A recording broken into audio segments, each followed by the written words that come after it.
ఎట్లా చూస్తున్నారు? సో ఇది ముస్లింలు బీఆర్ఎస్ పార్టీకి దూరం అయ్యారా, కాంగ్రెస్ పార్టీకి దగ్గర అయ్యారా, ఎట్లా చూస్తున్నారు ఈ పాయింట్? సార్, ముందుగా మీకు ప్యానెల్లో ఉన్నటువంటి పెద్దలందరికీ మంచి నిండా దండాలి సార్, నమస్కారాలు. చాలా స్పష్టంగా ముఖ్యమంత్రి రేవంత్ రెడ్డి గారికి వెన్నులో భయం పుట్టుకున్నది. ఎందుకు అనంటే ఏ సర్వే అయినా కావచ్చు కాక అది తప్పకుండా బీఆర్ఎస్ వైపు ఉన్నది అనేటువంటి పద్ధతిలో ఇవాళ ఎక్కడ పోయినా ఆయన కాలికి బల్పం కట్టుకొని ఆయన తిరిగేటువంటి ప్రయత్నం చేస్తూ ఉన్నారు.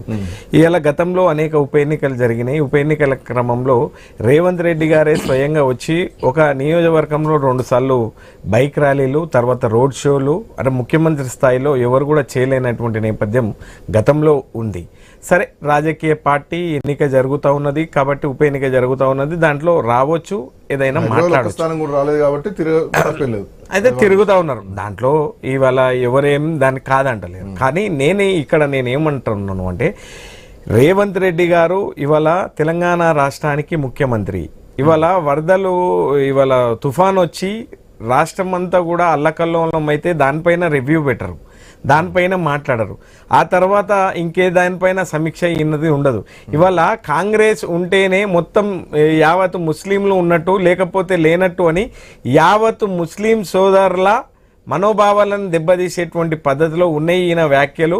ఈయన దాన్ని వెనక్కి తీసుకోవాలి అనేటువంటి విషయాన్ని మన రాష్ట్రంగా సార్ మీరు చెప్తున్నట్లు వేరే రాష్ట్రాల నుంచి ట్రోల్ అవుతున్నటువంటి నేపథ్యం అయితే చాలా స్పష్టంగా కనిపిస్తూ ఉన్నది. రెండో అంశం సార్, ఇవాళ 2 సంవత్సరాల మైనార్టీ ఓటు బ్యాంకు కాంగ్రెస్ పార్టీకి టర్న్ అయిపోయింది. అజారుద్దీన్ కి మంత్రి పదవి ఇవ్వడంతో ఎగ్జాక్ట్లీ నేను అక్కడికి వస్తున్నా. ఆల్మోస్ట్ ఇందాక రెహమాన్ గారు చెప్పినట్టు అఫ్ కోర్స్ ఉన్నటువంటి లెక్కల ప్రకారం చూస్తే 1,20,000 పైచులకు ఓట్లు ఉన్నాయి. సో గతం కంటే కూడా పోలింగ్ శాతం పెరుగుతుంది. మైనార్టీ మొత్తం కూడా ఈసారి కాంగ్రెస్ పార్టీకి గంపగుత్తగా ఓటేస్తారు.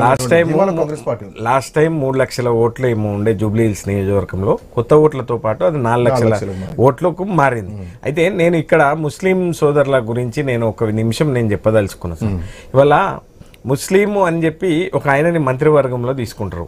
అందరూ ఇవాళ బుద్ధిజీవులు, మేధావులు అందరూ కూడా ఏమని ప్రశ్నించారంటే కేవలం ఇవాళ ఉప ఎన్నిక ఉంది కాబట్టి ఈయన తీసుకున్నారు. 2 సంవత్సరాల నుంచి గుర్తు రాని మైనార్టీ ఇవాళ ముస్లిం నాయకుడు ఇవాళ ఎందుకు గుర్తు వచ్చిండ్రు అనేటువంటి ఒక ప్రశ్న ఉత్పన్నమే. రెండో ప్రశ్న, ఇవాళ ఈ రాష్ట్రంలో 2 సంవత్సరాల నుంచి రేవంత్ రెడ్డి గారు అధికారంలోకి వచ్చినప్పటి నుంచి ఇప్పటి వరకు కూడా ఒక్క ముస్లిం సోదరికి లాభమయ్యేటువంటి పద్ధతిలా, వాళ్ళకు సంక్షేమం అందించేటువంటి పద్ధతిలా ఏమైనా కార్యక్రమాలు ఈయన తీసుకున్నాడా అనేటువంటి ప్రశ్న తప్పకుండా ఉత్పన్నమవుతా ఉంది. ఇవాళ మేము వెంగళరావు నగర్లో మేము ప్రచారం నిర్వహిస్తూ ఉన్నాం సార్. మా బూత్లో వాళ్ళు ముస్లింలు మెజార్టీగా ఉన్నటువంటి పరిస్థితి ఉంది. ఎక్కువ మాకు ముస్లింలే మా ఓటర్లు ఎక్కువ ఉన్నారు. అయితే అక్కడ వాళ్ళు ఏమంటారు అంటే సార్, కేసీఆర్ గారు ఉన్నప్పుడు ఇవాళ రేవంత్ రెడ్డి గారు ఉన్నప్పుడు ఇద్దరిని కూడా మేము బేరేజ్ వేసుకున్నాం. ఇప్పటికే రాయింది రత్నమైంది. ప్రజలు ఏమనుకుంటారు ఓటేసేవాళ్ళంటే ఇంకా 2 సంవత్సరాలు వీళ్ళే అధికారంలో ఉంటారు కదా, ఇప్పుడు ఎందుకు వ్యతిరేకంగా పోవాలి, వచ్చేటి ఎందుకు బంద్ అయితే సన్న బియ్యం రావంటున్నారు, రేషన్ కార్డులు కట్ట ఎవరు అంటున్నారు సార్? ఇవాళ సార్ ముఖ్యమంత్రి గారు ఆ రకంగా మాట్లాడొచ్చిన ఈ సువిశాల భారతదేశంలో ఇట్లాంటి సంస్కృతి ఎక్కడైనా ఉందా, ఎవరైనా మాట్లాడినరా ఈ పద్ధతిలో అనేటువంటి విషయాన్ని ఇవాళ బుద్ధిజీవులు, మేధావులు అందరూ ఎక్కడికక్కడ ప్రశ్నిస్తున్నటువంటి నేపథ్యం. అయితే సార్ ఇవాళ ఆ ముస్లింలు ఏమంటా ఉన్నారు అంటే మాకు మా బిడ్డ పెళ్ళైతే దేకో దేకోరే బాబా షేకు బాబా బేటీ షాదీ ముబారక్లతో మురిసిపోయినటువంటి మా బస్తీ ఇవాళ దివాలు తీస్తా ఉన్నది. ఇవాళ కళ్యాణ లక్ష్మితో పాటు షాదీ ముబారక్ తో పాటు తులం బంగారం ఇస్తామన్నాడు, అవేవి అని చెప్పి మేము ప్రశ్నిస్తాము అనేటువంటి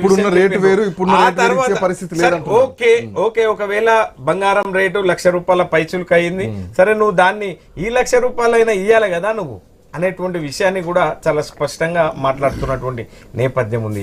అయితే 5 పిల్లలు అన్నటువంటి తల్లి ఏమంటా ఉంది అంటే, ముస్లిం తల్లి, నా పెద్ద బిడ్డ పెళ్ళైతే కళ్యాణ లక్ష్మి వచ్చింది, దాంతో పాటు 2 తులాల బంగారం పెట్టి పెళ్లి చేసిన, ఇవాళ నా 2వ బిడ్డ పెళ్ళైతే ఎవరు ఏమీ లేదు, ఒక రెడ్ అయినో గౌన్ లైనో పెళ్లి చేసిండ్రు అనేటువంటి విషయాన్ని చెప్తా ఉన్నారు. ఇది జూబ్లీ హిల్స్ లో మాట్లాడుతున్నారు, నేను మాట్లాడతలేను, ఇవాళ ఓటర్లు మాట్లాడుతున్నటువంటి నేపథ్యం.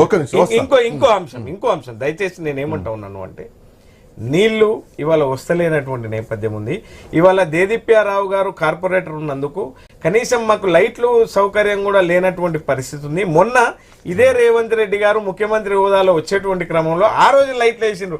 20 రోజుల నుంచి దరఖాస్తు పెడితే రాని లైటు రేవంత్ రెడ్డి గారు రోడ్ షో ఉంది అని అంటే వేస్తున్నటువంటి నేపథ్యం ఉంది. అంటే ఇవాళ గవర్నమెంట్ లో వాళ్ళే ఉంటారు కాబట్టి రేపు పొద్దున ఎమ్మెల్యే గెలిస్తే రెగ్యులర్ లైట్లు వస్తాయి, రాయి ఏంది రత్నం ఏంది అనేటువంటి విషయం అవగతం అయిపోయింది.